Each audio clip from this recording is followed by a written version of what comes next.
আরেকজনে প্রশ্ন করছে যে হুজুর রোজা দেখে তো অনেকেই সময় নষ্ট করে, নাটক দেখে, মুভি দেখে, তারপরে হচ্ছে ফ্রেন্ডদের সাথে চ্যাটিং ফিটিং বিভিন্ন ধরনের কাজ টাজ করে।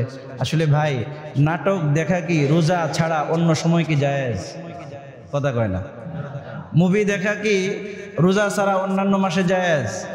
তারপরে হচ্ছে আপনার এই কি বলে এটাকে, অবিবাহিত নারীর সাথে আপনি মেয়ে ফ্রেন্ডের সাথে বা মেয়ে ছেলের সাথে, ছেলে মেয়ের সাথে কথাবার্তা বলা, এটা কি রোজা ছাড়া কি জায়েজ? কথা কয় না। রমজানে জায়েজ জিনিস খাওয়া জায়েজ, খাওয়া হালাল, পান করা হালাল, স্ত্রী সহবাস হালাল, নির্দিষ্ট সময়ের জন্য হালাল জিনিসকে আল্লাহ যেখানে হারাম করেছেন, এইখানে আগে যেটা আগে থেকে হারাম, এটাই এই সময় তো আরো বেশি তরিকায় হারাম। কথা কন না। আগে থেকে যেটা কি হারাম ভাই, এটা তো এখন আরো বেশি ধরনের হারাম, এটা তো আরো মারাত্মক ধরনের হারাম। এজন্য আমরা অহেতুক সময় নষ্ট না করে হাদিস শরীফের মধ্যে আসছে বেশি বেশি জিকির করা, লা ইলাহা ইল্লাল্লাহর জিকির করা আর ইস্তিগফার করা। লা ইলাহা ইল্লাল্লাহর জিকির করা আর কি করা? ইস্তিগফার করা।